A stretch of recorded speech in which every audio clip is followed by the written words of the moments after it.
And good afternoon. Welcome into Market Talk on this Thursday, March 17th. Great to have you with us. Thanks for making us part of your day.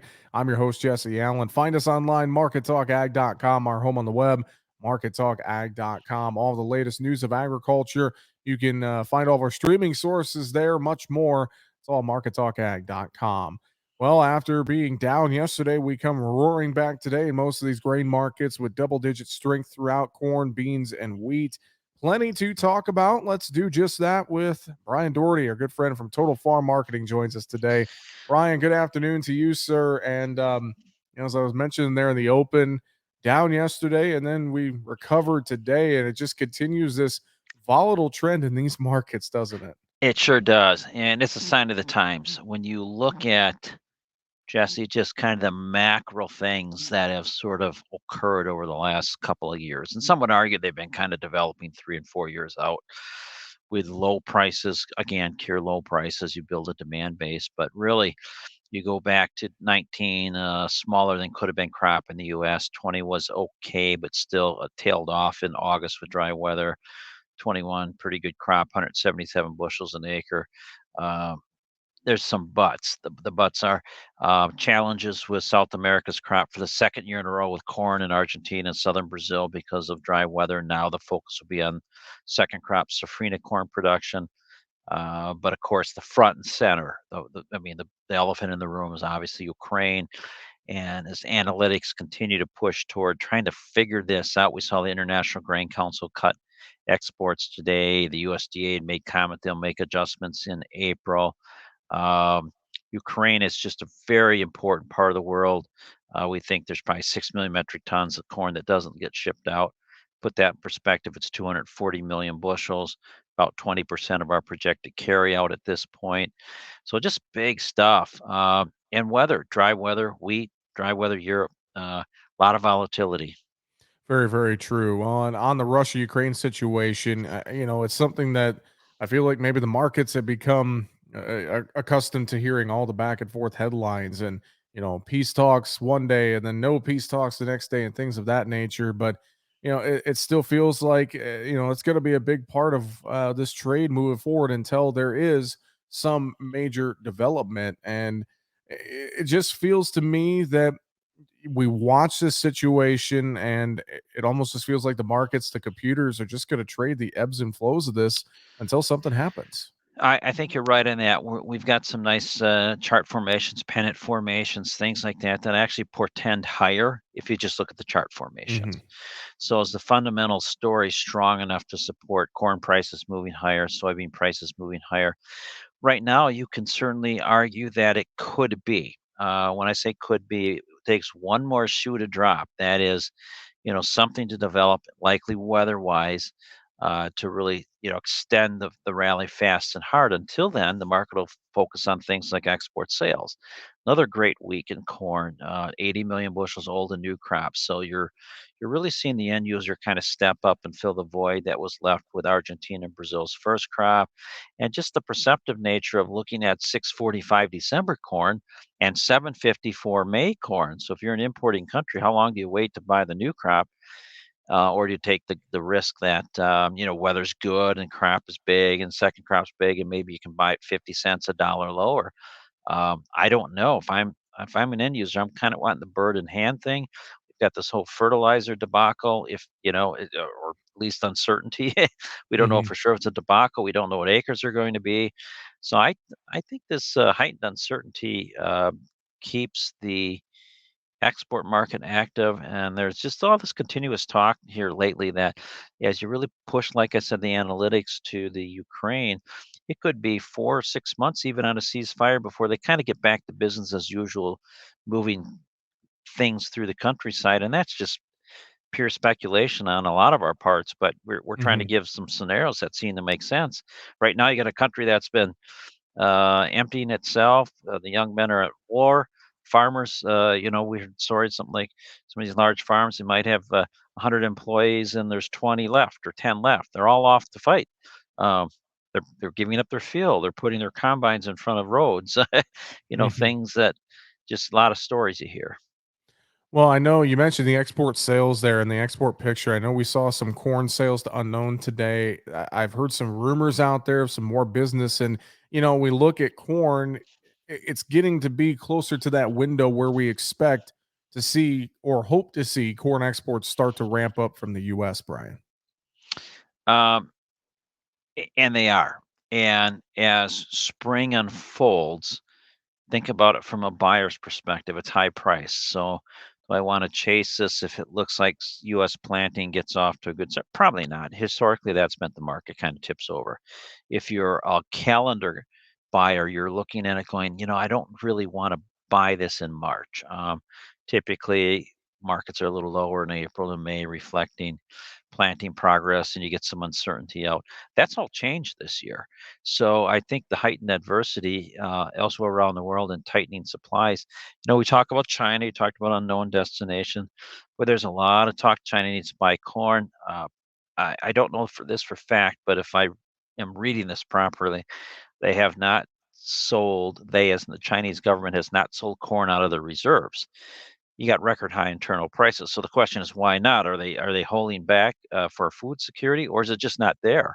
And there's some analysts who think that, hey, it's just not there. They've always overrated their crop. Hmm. Um, so if it's not there, you could really maybe see, a week or two somewhere where all of a sudden these export sales numbers just go through the roof, and they're already good. So I'm just kind of preparing um, your listeners for what might be, and shouldn't be surprised at almost anything.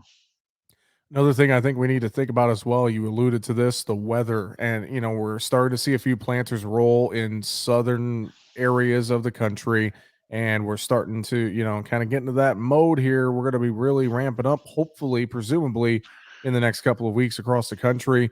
I want to pull up this week's U.S. Drought Monitor. I know we have a big weather system shaping up here today through the weekend in the parts of the southern plains and into the central plains. Some of those areas, Oklahoma, Texas, Kansas, up to Nebraska and Iowa, going to see some good precipitation, it sounds like. But, you pull up this drought monitor, Brian, and it's still, until we see a massive change to it, it's still a little scary west of the Mississippi River.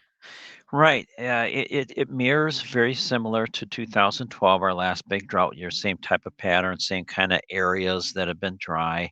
I know if you look at that map, I'm from Wisconsin, the southeast portion of the state. The issue there is we're deficit moisture. So is it a problem? Well, not today. I wouldn't say. In fact, I probably wouldn't talk about it much in March, other than the fact is January, February, and first half of March have been basically zero moisture, or so little. Our snow was even, we had snow cover, but it was so fluffy it could blow away. So there wasn't a lot of moisture. So you kind of get a little bit more uncertain as you move toward late March. If you don't have good subsoil, now you're talking about the need for timely rains along the way, and those have certainly happened. It happened last year in a lot of big areas, particularly in Iowa. But dealing with some farmers or talking with some farmers last week in Iowa, they'll tell you the same thing. Boy, we were blessed last year with timely rains, had crop we didn't expect to have. It was record. They just don't feel like they can push their luck 2 years in a row of moisture problems. Something to watch very, very closely, Brian. I know as well we had the Fed meeting wrap up yesterday. What's your thoughts on the Fed raising interest rates 1/4% and its potential impacts here on the agriculture sector? Well, to me, it's like, kind of taking a big bucket of water and dropping a pebble of sand in it. Uh, it's the signal. Okay, we got a little bit of wave action, but what's a quarter? What's that going to do? It's the idea that they're taking some action, anticipating more raises. I've heard up potentially as much as six additional. If they do a quarter point at a time, now you're talking point and a half by maybe year's end. Um, I think, my opinion is I think they probably would have raised it at least a half percentage point had not the issue with Ukraine. No one knows how this Ukraine thing is going to, that's going to sink the world. Hmm. The other thing too, and I haven't read their notes, but I mean, common sense would probably tell you that all of a sudden you get this big shutdown in parts of China. That's alarming, especially from the perspective the last time we saw this kind of fast, rapid shutdown in China, especially in big port areas, was 2 years ago, when the entire world sort of kind of spiraled downwards. So that That's the maybe the black swan the other way that, I'm kind of talking supportive, tight supply. If all of a sudden, the world starts shutting down again, and I don't know what that, means for people and food, but it certainly means probably supply disruptions and shipping problems and unloading problems and all those things that, if we think back what happened 2 springs ago, just a massive mess. Very, very true. Very, very true. On top of that, with everything with the inflation story, energies, we're watching that closely. That's tied to Russia, Ukraine as well. A lot of factors there. Crude oil starting to surge again, back above $100 a barrel. We dipped a little bit below it this week on West Texas Intermediate. What's your thoughts with this energy sector? I know, of course, today spilling over and supporting the oil seeds a little bit. Yeah, sitting through sort of an analytics conference here, what kind of popped out, and I'm certainly no energy expert, but if there's going to be any real significant increases worldwide, it probably comes out of Saudi Arabia and the United EAU. UAE, Um, yeah, yeah. yeah, yeah. Sorry. Um, so can that help? Sure. Is it going to alleviate tight supply? I think, again, my view, that's my disclaimer, my view. I think you've got an administration that just does not seem to promote U.S. independence or production for whatever reason some of us can't figure out. But the point of it is, I think your oil, well, let's call them oil executives here in the U.S. They just don't have the appetite for increasing production, only to be knocked over the head again uh, um, from the administration. So we'll see if November brings any significant changes there from a perspective. But um, it's it's kind of an odd world we live in right now when you try and think about supply of energy and reading. Here's an interesting thing: reading a report, the amount of energy it takes to bring a ship of oil over and then have the ships burn a lot of oil and then the loading and unloading and all that energy. Are you really saving anything? And what you're just burning oil, you're just drilling it from somewhere different. So um, hard to understand perspective. Definitely. Let's talk livestock, Brian. Today, these live cattle market finished a little bit higher, but feeder cattle, hogs under pressure, I presume, from higher feed prices. Weekly export sales lower on beef a little bit, higher on pork. What's your thoughts with what you saw with export sales and just the overall tone in livestock today? Yeah, great observations. And yes, on the feeders down because corn was up. So I think that makes sense that feeders tailed off. The hogs down sharply again. So all of a sudden that strong picture has some sort of technical things that are kind of iffy right now, including a very prominent in the April contract head and shoulders formation that does point to even further losses. If that bears fruit, you'd probably be talking something closer to $95, and today they're closer to 100. Now, no, that's on the April contract. Traditionally, a weaker time of year for hog prices. Historically, the cattle market, as much as I want to be friendly, it's not going anywhere fast. Hmm. Again, good weight gain this winter. I think the export market is tepid with China. I mean, that's the big one. If China's shutting down, or this lasts longer, what does that mean to the export market? Some other things too. We had a case here not too far from where I am in Wisconsin. This avian bird flu just kind of keeps, bubbling up to the surface, and that's very concerning as well. If you want to look at it from a potential perspective, boy, this thing seems to be spreading, and what if it really spreads? So it could be supportive for beef and pork, but maybe not so much for corn use. And I just don't know. Like the flock I know of has 3 million birds. How quickly do you replace 3 million birds? Hmm. Yeah, It's a lot of very birds. good Seems point. like a lot of birds. Yeah. Yeah, definitely. No, very good point. And I think that's something we need to watch it in these livestock markets overall is what's going on with HPAI for sure. Dairy market, some green on the screen again there today. What are your thoughts with what's going on in the dairy sector?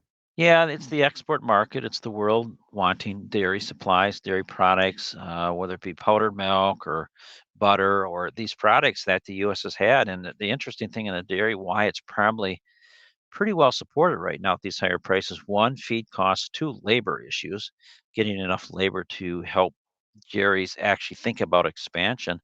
Three, expectations that if because of high grain prices that there's going to be some hesitancy to hold less than ideal cows back, probably ship cows. So probably keep the numbers in check at least until there's a better perspective. When I say numbers, cow numbers, heifer retention numbers, until there's a better perspective of maybe what the feed situation looks like. Dairy producers no different than anybody else. He kind of looks down the road and says, "Well, there should be plenty of corn, but there may not be plenty of corn." So, or if China buys a lot of, so there's a lot of dynamics at play here. Market up today, but does look a little tired. Looks like we may have seen some topping activity here last week or early this week. Um, I think the Bulls are still in charge, though. Well, Bryan, great analysis as always. Any final thoughts you have for us? Anything you want to reiterate today? Well, I was at the Commodity Classic last week, as you know, Jesse, and some of the theme there and some of the roundtable discussions or interviews and things like that, where the reporters were trying to extract good information, or you had um, made for radio and television events. The theme generally was keeping, I'm going to call it a balanced approach, protecting the downside, keeping the top side in an ownership position or open. So, how do you do that? Really, before you get hot, heavy in the field, really take a hard look at this and think about that sort of management as a farmer. You kind of, we look at it, you wear two major hats. One's a production hat and the other is you manage an inventory. So make sure you got your best hat on both. Very, very true. Well, if producers need a little help managing things on their marketing plan around their farm and operation, I know they can reach out to you and the team at Total Farm Marketing. What's the best way? Yeah, Jesse, best way is to give us a phone call, 800-334-9779. Just ask for myself or a team member, but just ask for Bryan Doherty or extension 300. Yeah, that's best way. Then we've got a nice website. Go look at that, totalfarmmarketing.com, or you can always shoot me an email, Bryan@totalfarmmarketing.com. A lot of great ways to get in touch. And again, we appreciate the time as always, sir. Thank you for joining us on this Thursday. Have a great weekend. Jesse, my pleasure. Thank you for the opportunity and good luck to everybody as they get ready for spring. Bryan Doherty with Total Farm Marketing, our guest today on Market Talk. That's going to do it for the show on this Thursday, March 17th. Happy St. Patrick's Day to everyone. Find us, markettalkag.com. I'm Jesse Allen. Have a great afternoon.